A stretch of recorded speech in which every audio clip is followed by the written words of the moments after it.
Przenieśmy się do XVII wieku, do czasów, kiedy Rzeczpospolitą wstrząsnął jeden z najbardziej dramatycznych wewnętrznych konfliktów. Rokosz Lubomirskiego. Co doprowadziło do tego buntu? Jakie miało to konsekwencje dla kraju? Opowiem również o krwawej bitwie pod Montwami, która była punktem kulminacyjnym tego starcia. Cofnijmy się do początków panowania Jana II Kazimierza. Król, który objął tron po swoim bracie Władysławie IV w 1648 roku, miał trudne zadanie. Już na początku jego rządów wybuchło powstanie Chmielnickiego, a zaraz potem Rzeczpospolita została uwikłana w wieloletnią wojnę z Rosją i później w potop szwedzki. Pod koniec tych wojen kraj był wycieńczony, a król Jan Kazimierz pragnął przeprowadzić reformy, które miały umocnić władzę królewską i usprawnić administrację. Jego plan zakładał wprowadzenie tzw. elekcji vivente rege, czyli wyboru następcy za życia panującego monarchy. Władca chciał w ten sposób uniknąć chaosu po swojej śmierci i osadzić na tronie kandydata Francji, księcia Kondeusza, co mogło związać Polskę z dynastią Bourbonów. Jednak szlachta, która ceniła sobie swoją niezależność, zareagowała na te plany z ogromnym oporem. Obawiała się ograniczenia swoich przywilejów, zwłaszcza że monarcha chciał również wprowadzić stałe podatki na utrzymanie wojska. Na czele tego sprzeciwu stanął jeden z najpotężniejszych magnatów, Jerzy Sebastian Lubomirski, były marszałek wielki koronny i hetman polny. Lubomirski, początkowo lojalny wobec króla, z czasem zaczął coraz bardziej opierać się jego planom. Konflikt narastał, a w 1665 roku wybuchł otwarty bunt.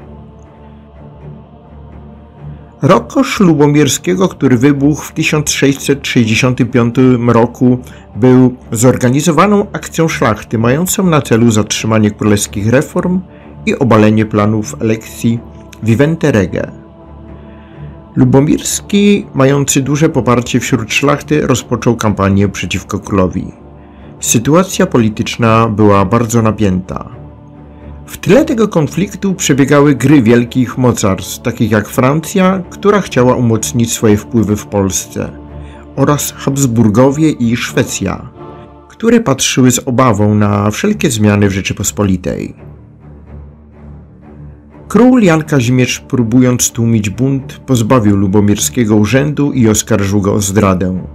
Lubomirski nie pozostał bierny, zebrał armię i ruszył przeciwko królowi. Przez kolejne miesiące toczyły się potyczki, ale punktem kulminacyjnym była krwawa bitwa pod Montwami w 1666 roku. Bitwa pod Montwami miała miejsce 13 lipca 1666 roku nad Notecią, niedaleko Inowrocławia. Wojska królewskie pod dowództwem hetmana Jana Sobieskiego zmierzyły się z oddziałami Lubomirskiego.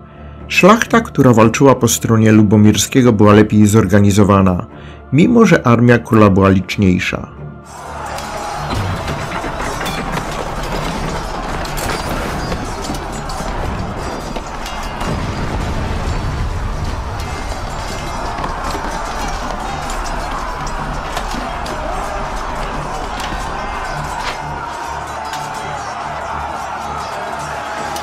Bitwa zakończyła się katastrofalną klęską wojsk królewskich. W wyniku chaosu na polu bitwy oddziały Lubomirskiego brutalnie rozprawiły się z jeńcami, mordując nawet kilka tysięcy z nich. Była to jedna z najkrwawszych i najbardziej brutalnych bitew domowych w historii Rzeczypospolitej. Ten akt barbarzyństwa, który przeszedł do historii jako rzeź montowska, wstrząsnął Polską. Śmierć tysięcy polskich żołnierzy, którzy walczyli przeciwko swoim rodakom, głęboko podzieliła społeczeństwo i była symbolem upadku wewnętrznej jedności państwa. Po bitwie pod Montwami sytuacja w kraju stała się coraz bardziej dramatyczna. Rokosz Lubomirskiego nie tylko podkopał pozycję króla, ale również ujawnił głęboki kryzys wewnętrzny Rzeczypospolitej. W wyniku porażki Jan Kazimierz został zmuszony do podpisania kompromisu z Lubomirskim. Na mocy układu w Łęgonicach król zrzekł się swoich planów, reform oraz obietnic elekcji w Enterege. Lubomirski udał się na wygnanie. Niestety, zwycięstwo Lubomirskiego nie przyniosło długotrwałej stabilizacji. Sam Jerzy Sebastian Lubomirski zmarł na wygnaniu w 1667 roku. A Jan Kazimierz, zniechęcony całą sytuacją, abdykował rok później, opuszczając kraj na zawsze.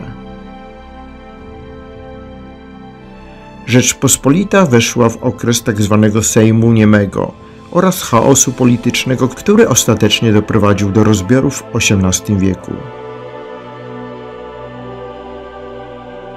Rokosz Lubomirskiego i bitwa pod Montwami była tragicznymi przykładami tego, jak wewnętrzne konflikty i ambicje magnatów mogły zrujnować kraj. Był to czas, kiedy Rzeczpospolita zamiast konsolidować siły po zewnętrznych konfliktach, została wewnętrznie osłabiona przez niezgodę i prywatne interesy. Dziękuję, że byliście ze mną w tym odcinku poświęconym jednym z najciemniejszych momentów w historii Rzeczypospolitej. Rokosz Lubomirskiego i bitwa pod Montwami to bolesne przypomnienie, jak wielką cenę można zapłacić za wewnętrzne spory i walkę o władzę.